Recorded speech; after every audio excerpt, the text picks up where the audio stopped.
All right, hey everybody, welcome back. This is Tech Updates number 5. As you can see, I'm on my mobile laptop and this iPhone earplug headset thing, so the microphone's not going to sound as good, but we'll get through it and just let you guys know what I've been up to this last week. Sorry I'm a day late on this one, that's okay. All right, so what have we been learning?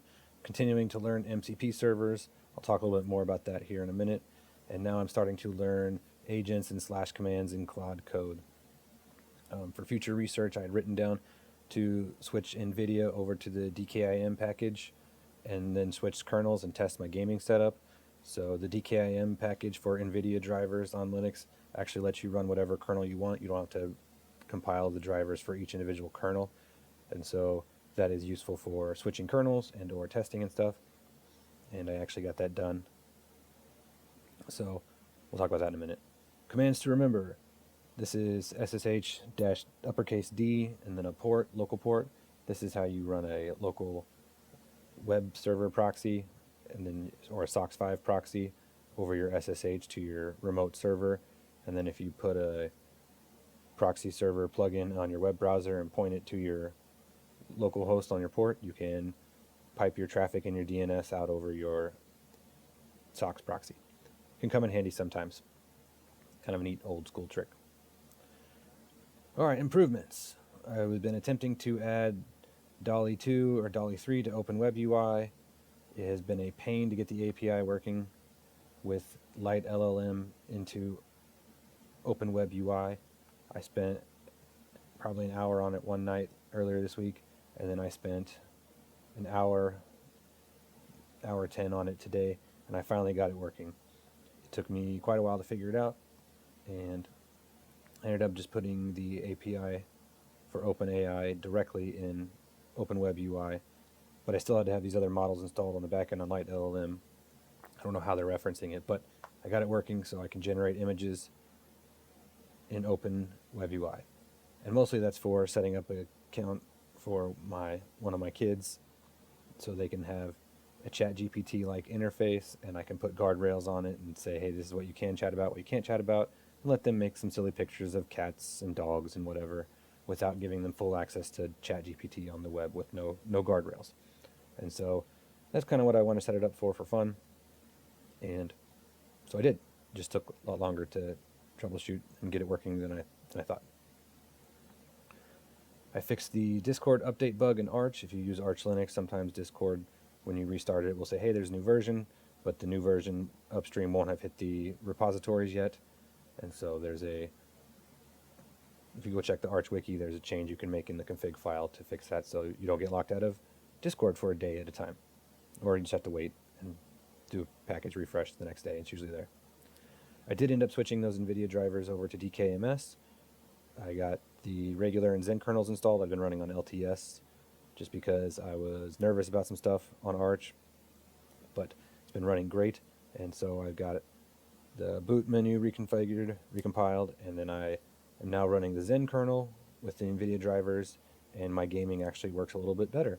So that's pretty cool. I'm actually playing Hogwarts Legacy, which is actually a pretty neat game. I like the open world explore games that have missions and side quests and all that kind of stuff. So that's what I'm doing for fun on gaming.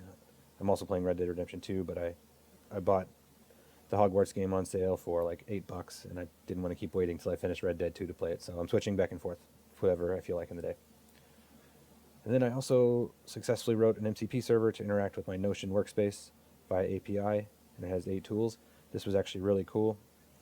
I used a prompt from Network Chuck's video on YouTube, which is a really long, very detailed prompt that you can give to Claude to have it write the MCP server for you, all the code. And that's what I did. And so I gave Claude this giant, big, long prompt and said, hey, this is what I want the MCP server to do. I want it to work with my Notion. I want it to talk via my API key. I want it to be able to read and write this. I want it to be able to do my task lists, all this kind of stuff.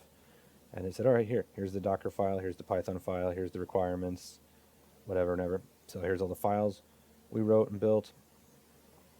And then you can't really see it on this one. But that's the Docker container running. This third picture here is after I've added the config into the Claude desktop config and restart Claude. And then look, hey, under the tools menu, here's my MCP server Notion. It's on.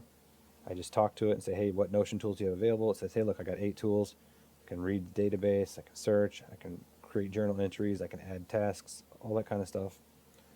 And so I gave it a 3-part series to do. I said, what's the latest note I made? What are my next 3 tasks? And then update my weekly journal and says, hey, we did it, and write to this journal entry via API. And it did it all. So the task list I need to modify and tweak a little bit, but to pull by date. But in essence, I had the AI write software for me to do things. And so now I've got that tool in my MCP toolkit, and I'm going to keep writing different tools for different things. And then I'll be able to call those tools as I want and use them for what I need. And so just kind of a really cool thing to do. I also installed the Gemini CLI, and I also installed Claude Code, which is CLI, and Codex, which is ChatGPT's or OpenAI's version in the terminal. And what you can do when you start running the terminal in the browser, or running AI in the what you can do when you start running AI in the terminal is have it read and write your local files, and you can start writing your MCP servers, your agents, your slash commands, your context files, your .md files. And basically, you can just really expand what the AIs can do. And this is a really cool video by Network Chuck. He just puts out really good content, and he puts it in a very easy and fun, digestible way to take it and run with it. So I really like his channel. Go check it out. But the Gemini one is free. Claude and Codex, you have to put in your APIs, which cost money. But I threw $5 on them, and you use the cheap models, and so I think I spent like 30 cents after 2 weeks. No big deal. Mistakes. GCP, Google Cloud, the UI is lame. I was trying to clean up some various projects in there and get them mapped to one single billing account, and you click on one section of it, and then the projects tab is missing, or at the top, and you click on another thing, and then it reappears. So it is just annoying, and it took me a while to figure out. So not a huge fan of GCP, but I had to get in there to get the Google API set up for an automation I have, and then for my next MCP server, which is going to be Google tech related as well. So, all right, that's it for this week's tech updates. Catch you guys later.